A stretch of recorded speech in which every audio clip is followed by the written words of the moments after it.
Hi viewers, welcome to my style. வீடியோக்குள்ளே போகிறதுக்கு முன்னாடி நம்மளோட சேனலை சப்ஸ்கிரைப் பண்ணாதவங்க சப்ஸ்கிரைப் பண்ணிட்டு கொஞ்சம் சப்போர்ட் பண்ணுங்க. வாங்க வீடியோக்குள்ளே போகலாமா? கார்த்தி ரேவதி சீரியலில் என்ன பரபரப்பாக நடந்துட்டுருக்குன்னு பார்க்கலாமா? நம்ம ரேவதி எல்லா விஷயமும் தெரிஞ்சுக்கிட்டு ஓடோடி வராங்கப்பா கார்த்தியை பார்க்குறதுக்கு. நம்ம ரேவதி ஓடோடி வந்து கார்த்தியை எமோஷனலாக பார்க்க உடனே கார்த்தி கேட்குறாங்க, ரேவதி நீ எதுக்காக இங்கே வந்த அப்படின்னு சொல்லி கேட்டுட்டு இருக்கும்போது, மாமா பாட்டி தான் எனக்கு நடந்த எல்லா விஷயத்தையுமே சொன்னாங்க, உங்களை எதுக்கு மாமா அரெஸ்ட் பண்ணணும், எதுக்கு மாமா அரெஸ்ட் பண்ணாங்க அப்படின்னு சொல்லிட்டு நம்ம ரேவதி கார்த்திக்கிட்டே கேட்டுட்டு இருக்காங்க. அது மட்டும் இல்லாமல் அந்த இடத்துல ரோகிணி இருக்காங்க. நம்ம கார்த்தியை பார்த்து சாரி மாமா அப்படின்னு சொல்லி கேட்டுட்டு இருக்காங்க. நீங்க எதுக்குங்க சாரி கேட்குறீங்க? பண்ண தப்பெல்லாம் உங்க அம்மாவோட தானே. முக்கியமா சொல்ல போனா ஈஸ்வரி தான் சாரி கேட்கணும் கார்த்திகிட்ட. ஆனா அவங்க கேட்பாங்களா? உடனே நம்ம கார்த்தி ரேவதிக்கு பதில் சொல்றாங்க, அவங்க தோத்து போயிட்டாங்கல்ல, தோத்து போனா அவங்களால தான் ஒத்துக்க முடியாதுல்ல, என் கூட நேரம் போதுனா தோத்து தான் போவாங்க, அதனால தான் இந்த மாதிரி ஒரு குறுக்கு வழியை தேர்ந்தெடுத்திருக்காங்க அப்படின்னு சொல்லிட்டு நம்ம கார்த்தி கேட்க உடனே வந்து ரேவதி சொல்றாங்க, இங்க பாருங்க மாமா, அதுக்கு என்னெல்லாம் பழி வாங்கியிருக்கணும் மாமா, இந்த மாதிரிலாம் பண்ணி உங்களை பழி வாங்கணும். அது மட்டும் இல்லாம ஏதாவது கோபமா இருந்தா ஏன் மேல காமிக்க வேண்டியதானே, உங்க மேல காமிச்சு என்ன பிரயோஜனம்? ஏற்கனவே என்னோட வாழ்க்கையை கெடுத்து இந்த மாதிரிலாம் பண்ணிட்டு இருக்காங்க, அது பத்தாதுன்னு இப்போ உங்களை அசிங்கப்படுத்துறாங்களா? இதை நான் சும்மா விட போறதே இல்ல மாமா.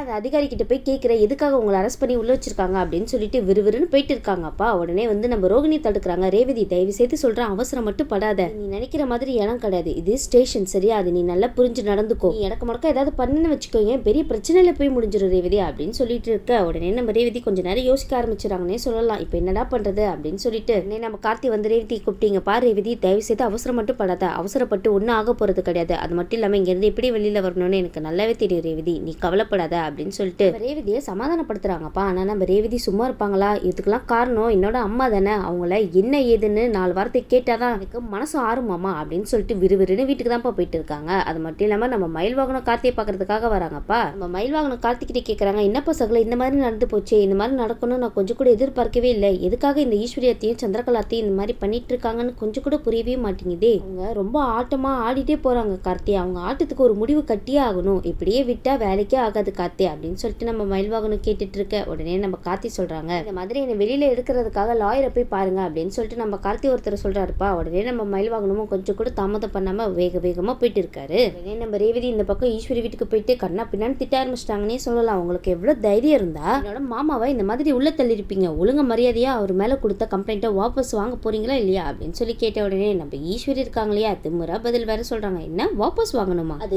ஒரு நாளும் முடியாது அப்படின்னு சொல்லிட்டு ஈஸ்வரி சொல்ல உடனே வந்து ரேவதி சொல்றாங்க, இங்க பாருங்க உங்களுக்கு ஏதாவது கோவம்னா அது ஏன் மேல தானே நீங்க காமிக்கணும், எதுக்காக என்னோட கார்த்தி மாமா மேல காமிக்கிறீங்க அப்படின்னு சொல்லிட்டு கேள்வி மேல கேள்வியை அடிக்கிட்டே போறாங்கப்பா நம்ம ரேவதி. இப்போ உங்களுக்கு என்ன பிரச்சனை, நான் என்னோட கணவர் கூட தானே வாழ போனேன், அது மட்டும் இல்லாம எனக்கு பழசு எல்லாமே மறந்து போச்சு, இப்பதான் எனக்கு உண்மை தெரிஞ்சு கார்த்தி மாமா கூட சந்தோஷமா வாழலாம் அப்படின்னு சொல்லிட்டு நினைச்சு போனா நீங்க என்னன்னா இந்த மாதிரிலாம் பண்ணிட்டு இருக்கீங்க, மனசுல பழைய பகையெல்லாம் இருக்குன்னு எனக்கு நல்லாவே தெரியும், அதனாலதான் கார்த்தி மாமாவை பழி வாங்கிட்டு இருக்கீங்க, ஆனா அதுக்காக நீங்க உங்க சொந்த பொண்ணோட வாழ்க்கையே நல்லா இருக்க கூடாது அப்படின்னு சொல்லிட்டு நினைப்பீங்களாமா அப்படின்னு சொல்லிட்டு கேட்குறாங்கப்பா.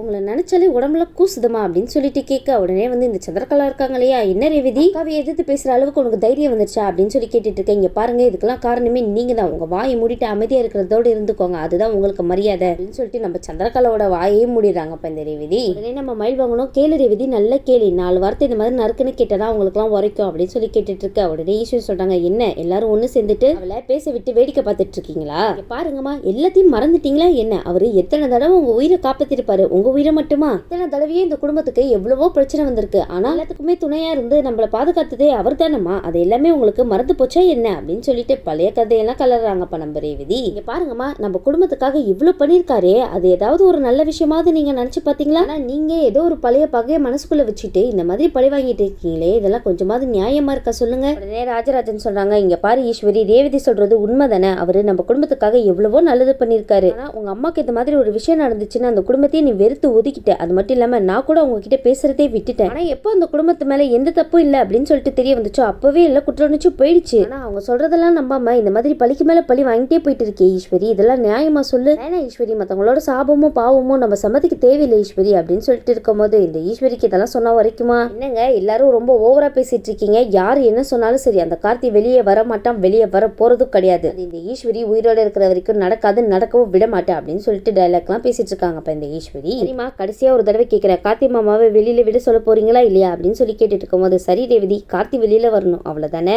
நீ இந்த வீட்டுக்குள்ள வரணும், நீ இந்த வீட்டுக்குள்ள வந்த உடனே அவன் வெளியில வந்துருவான் அப்படின்னு சொல்லிட்டு இருக்க நம்ம ரேவதி கேட்கறாங்க, இதுதான் உங்களோட கடைசி முடிவாமா அப்படின்னு சொல்லி கேட்டு இருக்கும் போது, ஆமா இதுதான் என்னோட இறுதி முடிவு, நீ அந்த கார்த்தியோட ஒன்னா சேர்ந்து வாழக்கூடாது அவ்வளவுதான் அப்படின்னு சொன்ன உடனே ரேவதிக்கு ரொம்ப பயங்கரமா கோவம் வந்துருச்சுப்பா. சரிமா இப்போ என்னோட முடிவை கேளுங்க, என்ன பண்ணாலும் சரி ஏது பண்ணாலும் சரி இனி இந்த ரேவதி இந்த வீட்டுக்கே வரமாட்டா அப்படின்னு அப்படின்னு சொல்லிட்டு என்னோட கார்த்தி மாமாவை எப்படி வெளியில கொண்டு வரணும்னு எனக்கு நல்லாவே தெரியும் அப்படின்ட்டு வீராப்பா சொல்லிட்டு பேசிட்டு போயிட்டே இருக்காங்கப்பா. உடனே நம்ம ராஜராஜன், சே நீலாம் ஒரு மனுஷன் ஈஸ்வரி, கொஞ்சம் கூட இறக்கம் பாசம் எதுவுமே கிடையாதுல உனக்கு, இந்த மாதிரி எல்லாரும் பழி வாங்கிட்டே இருந்தேன்னு வச்சுக்கோங்க, கடைசியில நீயே அழிஞ்சு போயிட போற அப்படின்னு சொல்லிட்டு இருக்கும் போது உடனே நம்ம ஈஸ்வரி நக்கலா சிரிக்கிறாங்கப்பா. உடனே இந்த பக்கம் சந்திரா ஈஸ்வரி கிட்ட சொல்றாங்க, இங்க பாருக்கா எல்லாரும் இப்படிதான் டிராமா பண்ணிட்டு இருப்பாங்க, நீ உங்க பேச்செல்லாம் கேட்காத, நீ உன்னோட முடிவுல இருந்து மட்டும் பின்வாங்கிறத அப்படின்னு சொல்லிட்டு இருக்காங்கப்பா. சரின்னு சொல்லிட்டு இந்த பக்கம் பார்த்தோன்னா நம்ம மயில் வாங்கணும் லாயர் தான் கூட்டிட்டு வராங்க. உடனே அதிகாரி கிட்ட வந்து லாயர் சொல்றாங்க, இங்க பாருங்க சார், காத்தின்றவங்கள நாங்க பெயில் எடுக்க வந்திருக்கோம் அப்படின்னு சொல்லும் போது, என்னங்க நினைச்சிட்டு இருக்கீங்க, இது எவ்வளவு பெரிய கேஸ் தெரியுமா, அதெல்லாம் சும்மா சாதாரணமாலாம் வெளியில விட்டுற முடியாது, என்ன பேசிட்டு இருக்கீங்க, வெளியே விட முடியாது, அது மட்டும் இல்லாம அவங்க 2 பேருக்கும் கல்யாணம் ஆயிடுச்சு, அந்த பொண்ணை விருப்பப்பட்டு தான் கார்த்தி கூட போயிருக்கா, சொல்ல போனா அவங்க 2 பேரும் இன்னும் ஹஸ்பண்ட் அண்ட் ஒய்ஃப் தான், இன்னும் டிவோர்ஸ் கூட ஆகல, 2 பேரும் சேர்ந்து வாழ்றதுல உங்களுக்கு என்னங்க பிரச்சனை அப்படின்னு சொல்லிட்டு லாயர் பயங்கரமா கேள்வி கேட்கிறாருப்பா. உடனே அதிகாரி சொல்றாங்க, இங்க பாருங்க சார், நீங்க சொல்றதுக்காகலாம் வெளியில விட முடியாது, அவங்க மேல ரொம்ப ஸ்ட்ராங்கான ஒரு கம்ப்ளைண்ட் கொடுத்திருக்காங்க இவங்க அம்மா, அவங்களே நேரம் வந்து கம்ப்ளைண்ட்டை வாபஸ் வாங்கினா மட்டும்தான் அவங்கள என்னால வெளியில விட முடியும், சாரி சார் என்னால எதுவுமே பண்ண முடியாது அப்படின்னு சொல்லிடுறாங்கப்பா இந்த அதிகாரி. உடனே அங்க இருக்கிறவங்க எல்லாருக்குமே புரிஞ்சு போச்சு, இவங்க காசு வாங்கிட்டு தான் இந்த மாதிரி எல்லாம் பேசுறாங்கன்னு. உடனே மயில் வாங்க சொல்றாங்க, இங்க பாருங்க அவரை பத்தி உங்களுக்கு என்ன தெரியும் சொல்லுங்க அப்படின்னு சொல்லி கேட்க, உடனே வந்து அதிகாரிங்க சொல்றாங்க, இங்க பாருங்க சார், அவரு எவ்வளவு பெரிய ஆளா இருந்தாலும் சரி வெளியில மட்டும் விட முடியாது அப்படின்னு சொன்ன உடனே நம்ம மயில் வாகனம் நேரம் கார்த்திகிட்ட போய் சொல்றாங்க, இங்க பாரு சகல, அவங்க கிட்ட என்னதான் சொன்னாலும் வெளியில விட முடியாது அப்படின்னு சொல்றாங்க அப்படின்னு சொன்ன உடனே நம்ம கார்த்தி சொல்றாங்க, ஆமா எப்படி விடுவாங்க, அவங்க தான் பணம் வாங்கிட்டாங்களே அதனால தான் இந்த மாதிரி பேசிட்டு இருக்காங்க அப்படின்னு சொல்லிட்டு நம்ம கார்த்தி சொல்லிட்டு இருக்க. உடனே நம்ம ரேவதி அந்த இடத்துக்கு வந்துடுறாங்க.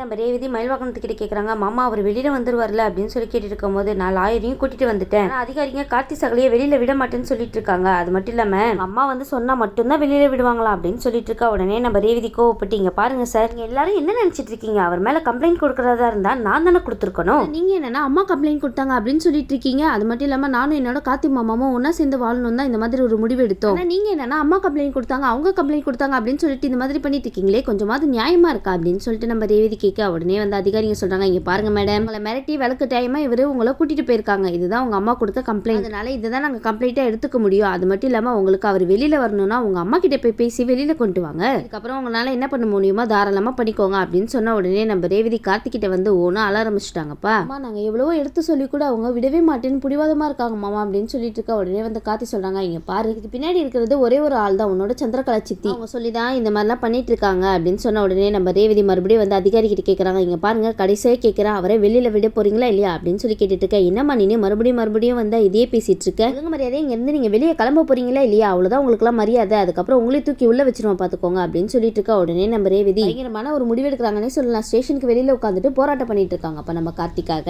உடனே நம்ம மயில்வாங்க நினைக்கிறாங்க, ரேவதி நீ பண்றதா கரெக்டான விஷயம், இப்படி பண்ணா மட்டும் தான் கார்த்தியை வெளியில கொண்டு வர முடியும் அப்படின்னு சொல்லிட்டு பக்கத்துல இருக்கிறவங்க கிட்ட எல்லாம் நம்ம கார்த்தியை அரெஸ்ட் பண்ணி கூட்டிட்டு போயிருக்காங்க, அது மட்டும் இல்லாம வெளியில விட மாட்டேன்னு சொல்லிட்டு இருக்காங்க, என்னன்னு வந்து கேளுங்க அப்படின்னு சொல்லிட்டு இருக்கும்போது உடனே வந்து ஊர்க்காரவங்க எல்லாம், என்னது கார்த்தி எவ்வளவு நல்லவர், அவரை வெளியில விட மாட்டேன்னு சொல்லிட்டு இருக்காங்களா அப்படின்னு சொல்லிட்டு எல்லாருமே நம்ம ரேவதிக்கு சப்போர்ட்டா வந்துடுறாங்க. உடனே இதை பார்த்துட்டு அதிகாரி பயப்பட ஆரம்பிச்சிட்டாருன்னே சொல்லலாம், என்னமா நீ இந்த மாதிரி பண்ணிட்டு இருக்க, இந்த மாதிரிலாம் இங்க உட்காந்து போராட்டம்லாம் பண்ணக்கூடாது, ஒழுங்கு மரியாதையா இங்க இருந்து எந்திரிச்சு போறியா இல்லையா அப்படின்னு சொல்லி கேட்டுட்டு இருக்க. உடனே நம்ம ரேவதி சொல்றாங்க, அதெல்லாம் என்னால எந்திரிச்சு போக முடியாது, என்னோட கார்த்தி மாமாவை வெளியில விடுங்க, நான் இங்க இருந்து கிளம்பி போயிட்டே இருக்கேன் அப்படின்னு சொல்ல. உடனே அதிகாரிக்கு என்ன பண்றது ஏது பண்றதுன்னு கை கால் ஓடலனே சொல்லலாம். உடனே சந்திராக்கு தான் கால் பண்றாங்க. இந்த மாதிரி சந்திராக்கு கால் பண்ணி, இங்க பாருங்க மேடம், பொண்ணு ரேவதி வெளியில உட்காந்து போராட்டம் பண்ணிட்டு இருக்கா, அது மட்டும் இல்லாம இது மேல் அதிகாரிக்கு தெரிஞ்சிச்சு அவ்வளவுதான் பெரிய பிரச்சனை ஆயிடும் மேடம், நீங்க கொடுத்த காசுக்காக தான் இந்த மாதிரி பண்ணிட்டு இருக்க, சொல்ல போனா இது ஒரு பெரிய கேஸே கிடையாது, நான் அவரை வெளியில விட்டுறேன், அதுக்கப்புறம் எனக்கு பிரச்சனை வரப்போகுது அப்படின்னு சொல்லி இருக்கா. உடனே வந்து சந்திரகலா சொல்றாங்க, இங்க பாருங்க என்ன பண்ணாலும் சரி ஏது பண்ணாலும் சரி அந்த கார்த்தி மட்டும் வெளியில வரவே கூடாது, உங்களுக்கு இன்னும் எவ்வளவு பணம் வேணாலும் தரேன், அது மட்டும் இல்லாம நீங்க அதிகாரி தானே, அதிகாரியோட பவர் என்னன்னு காமிங்க அப்படின்னு சொல்லிட்டு இந்த சந்திரகலா ஏத்தி விடுறாங்கப்பா. உடனே இந்த பக்கம் எல்லா நியூஸ் சேனலும் வந்து நம்ம ரேவதியை இன்டர்வியூ எல்லாம் எடுக்க ஆரம்பிச்சிட்டாங்கன்னே சொல்லலாம். உடனே அந்த அதிகாரி வந்து கான்ஸ்டபிள் கிட்ட சொல்றாங்க, இங்க பாருங்க வெளியில போராட்டம் பண்றவங்க எல்லாரையும் அடிச்சு விரட்டி விடுங்க அப்படின்னு சொன்ன உடனே இதெல்லாம் கேட்டுட்டு நம்ம கார்த்தி பயங்கரமா ஷாக் ஆகுறாங்க. அது மட்டும் இல்லாம இந்த கான்ஸ்டபிள் எல்லாரையுமே வந்து அடிச்சு விரட்டுறாங்கப்பா. உடனே அங்க இருக்கிற ஒரு கான்ஸ்டபிள் நம்ம ரேவதியே, உனக்கு எவ்வளவு திமிரல, இதுக்கெல்லாம் காரணம் நீ தானே அப்படின்னு சொல்லிட்டு தலையிலேயே ஒரு போடு. ஆமாப்பா நம்ம ரேவதிக்கு பிளட்டா கொட்டுது,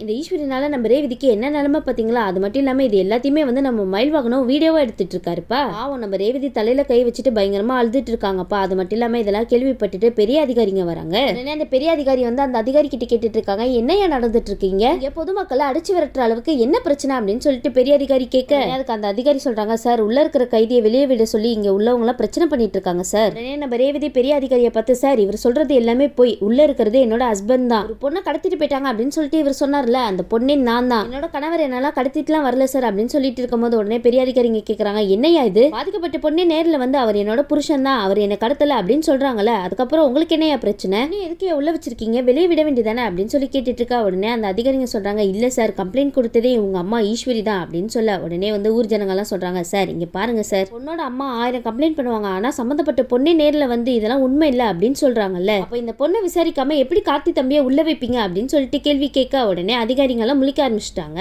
அதுக்கு நம்ம ரேவதி சொல்றாங்க, ஆமா சார், என்னோட கணவரை இவங்க விசாரிக்கவே இல்ல, விசாரிக்காம தான் உள்ள தூக்கி வச்சிருக்காங்க அப்படின்னு சொல்லி கேட்க உடனே பெரிய அதிகாரி பாருங்க, ஒருத்தவங்களை விசாரிக்காம எப்படி உள்ள வைக்கலாம், ஒழுங்கு மரியாதையா அவங்கள வெளியில விடுங்க அப்படின்னு சொன்ன உடனே இவருக்கு என்ன பண்றது ஏது பண்றதுன்னு தெரியாம திருன்னு முழிச்சிட்டு இருக்காருப்பா. என்ன பண்ண முடியும், அதான் பெரிய அதிகாரியே சொல்லிட்டார்ல, வெளியில விட்டு தான் ஆகணும், கார்த்தியை வெளியில விட்டே தான் ஆகணும். சரிங்க, இதுக்கப்புறம் இந்த அதிகாரி என்ன பண்ண முடியும், அதான் பெரிய அதிகாரியே சொல்லிட்டார்ல, எப்படியாவது வெளியே விட்டே தான் ஆகணும் நம்ம கார்த்தியை. ரேவதி நினைச்சதை சாதிச்சிட்டாங்கப்பா. இதுக்கப்புறம் நம்ம கார்த்தி வெளியில வந்துடுறாரா இல்லையான்னு வெயிட் பண்ணி பார்க்கலாம். இந்த வீடியோ உங்களுக்கு பிடிச்சிருந்துச்சுன்னா மறக்காம மெட்டா ஸ்டைல லைக் பண்ணுங்க, ஷேர் பண்ணுங்க, சப்ஸ்கிரைப் பண்ணிடுங்க. தேங்க்யூ.